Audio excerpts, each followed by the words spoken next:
My interest is for their well-being. That's sacrificial love. But that's Mm. insane.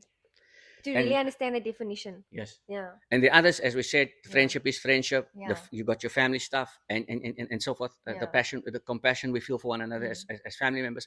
But of course, the last one is, and nothing wrong with it. The eros love is to say that Mm. because, especially if we say we know we're Yeah. trying our very best to do the agape, Mm. to serve one Mm. another. It's for your interest. I love you. I'm doing this not for sentiment, Yeah. because this is my choice. Yeah. This is my choice to do this. Whether I feel it today, I don't feel it today, Mm. but I'm doing this because I love you, and love is the verb. Mm. And so when we think about that, I mean, we all know the classic 1 Mm. Corinthians 13. Even if I read just a few verses from Yeah. 1 Corinthians 13, how the Apostle Paul, notice how he expresses love. Uh, as I say, love itself, even though it's a noun, he expresses it as a verb just here. He says, love is patient. That tells you it's doing something. Mm. Love is kind. That's obvious. It does not envy. Another thing that we do. It does not boast. Another thing. It is not proud. It is not rude. It's not self-seeking. There's the thing. It's not self-seeking. So agape love is not self-seeking. It's a love that's sacrificial. It is not easily angered. It keeps no records of wrongs. Love does not delight in evil, but rejoices in the truth. It always protects, always trusts, always hopes, always perseveres. So when you think about it, it's just Doing described as words. it's a doing word. So when you think about it like that, and this is why it's important, especially for people in relation, married people, it's important to realize the difference. Because I'm telling you now, it will make the world of difference in your relationship.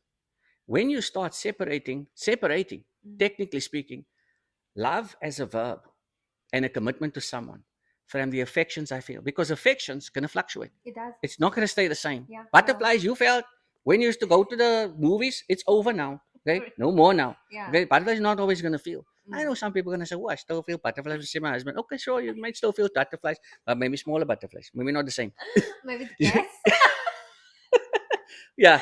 Yeah. But we all know, Yeah. because of the sometimes the relationships, it's the way it is. We different personalities and stuff like that. We Mm. work through stuff, and we may not always feel exactly the same way, but that's normal and that's fine.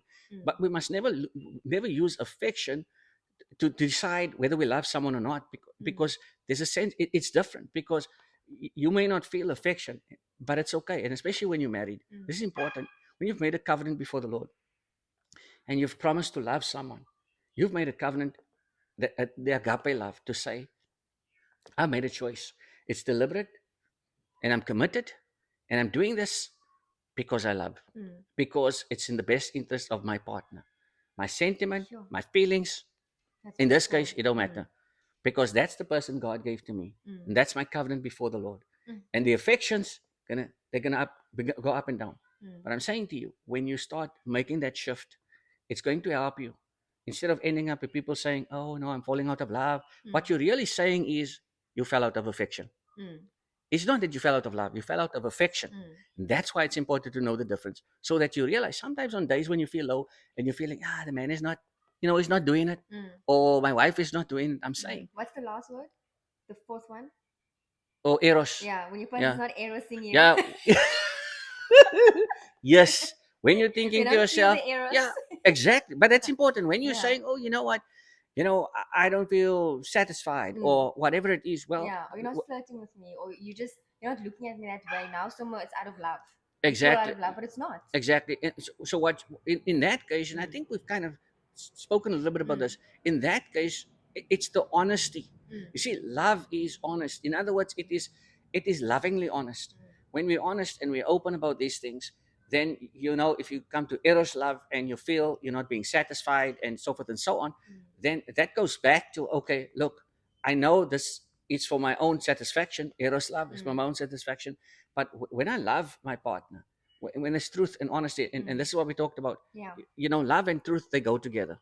You can't separate them. Sometimes we think, oh, you know what, I don't want to tell the truth, because I tell the truth, I'm going to offend, and we're not going to talk for days. And it's not like that. Yeah. When we trust, well, of course, when we trust the Lord in these things, and He oversees our relationships in that, when we've committed before Him in the covenant, then we have to think about it like this: that if we can get to a point where we are open and honest about our desires and stuff Yeah. like that, we always think about it in the context too of agape love. Yeah. It's always about, even though these are my desires, we're going to talk about it on openly, but I can't also be asking for too much, because some people, we want to ask for too much. Yeah. You can't go overboard Yeah. with what you're asking, because then of course the other partner starts feeling about, Yeah. And it what becomes about me? again selfish. Exactly, Right? can be some selfish. Mm.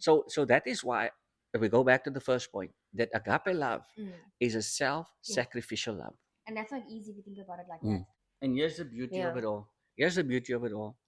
When you love sacrificially, because it's commitment, it's not sentiment, it's not because, no, it's nothing to do with my feelings, it's fluctuating. When you love sacrificially, no doubt about it, affection going to grow. No doubt about it. Affection is going to Huge. grow. So you have to think, love is the foundation for affection. And therefore you find that sometimes you see some of the older people, they see we're still so much in love. They feel that still, even that affection in their old age. Why? Because I guarantee you, because love, sacrificial love, has been the foundation. And that, I think, is one thing that's missing, especially in the world, but sometimes even in Christian marriages. They forget that the foundation is that agape, Yeah. sacrificial love. That's always the interest of the other Yeah. person. But it's not. Yeah. Everything now, online, everything is just me. How are you serving me? You're not doing this for me. You're not hearing me. And now looking back, I could have been that. I could have been doing that. I mean, not the whole time I'm a great wife, but I mean, it's possible thinking back that. So, and Uncle T touched on this already, but I hear you, and I think you summarized it. Why do we then confuse at the beginning of a relationship with love and affection? Because now I'm looking back, like you said, we now fall in love. Now this person does no wrong. They're perfect in every way. We like the way they dress. For me, my man was like always the life of the party, and I used to like that. I'm like, oh, he's so charismatic. Now that we're married, I'm like, oh man, we must go home. You like to braai until what time of the morning? Like the thing I used to love is the thing that's irritating me now.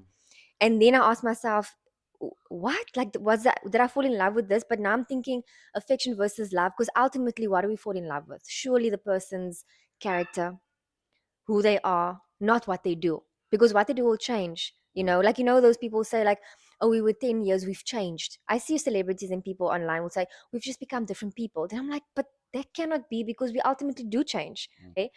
But how is it that we miss that love versus affection? Sometimes I think what happens is, to familiarity breeds contempt. You know, we become so This man is familiar. preaching to us. This thing is so good. Okay, So okay. we become so familiar, and it happens in every sphere, Mm, whether it be our friendships or in the work sphere, or even in a church context. Doesn't matter. When we become so familiar with people, we tend to not appreciate people. We've spoken a little bit about yeah. this, and so when you get so used to each other, familiar breeds contempt, and what happens is you become desensitized, man. Mm, And so you forget to appreciate one another, and that is why that's a problem. I think mm, the confusion comes in, because you've become too familiar now, and instead of mm, appreciating still, you mm, know who the person is, and some of things, and yes, of course the mm. important thing is that's gonna happen. We're Yeah. familiar with each other and Because stuff, we our have stuff. habits and that. Uncle T, we have stuff. We have the Mm, kids. We never had the kids 7 years ago, 8 years mm, ago, whatever, 10 years ago. We have jobs now. When you met, I was living in my Oma's house. I mm, never had rent. I never had to worry about those things. Now you add on all those things. When I lived at my Oma's house, you took me for dinner. Now I mm, must cook for you. You're adding all these things, and then slowly the affection just disappears because there's no time. But then it comes back to now, then you now complain. You don't make time for me. You don't help me. And it's constant like bickering. yes. And then when you look again, you're like, how do we get here? You Mm, know? And it's not, like I said, it's seasons. There's one season where everything's just beautiful, and there's another season, and I get that. Like when we mm, bought the house, we were in a bad season because buying a house, moving, you constantly catting with each other because did you order this? Did you buy that? mm. Like it's yeah. Yeah, and here's the thing. I think, we think about, how do we, if people say, how can we get to that, almost back to Mm. whatever. I guess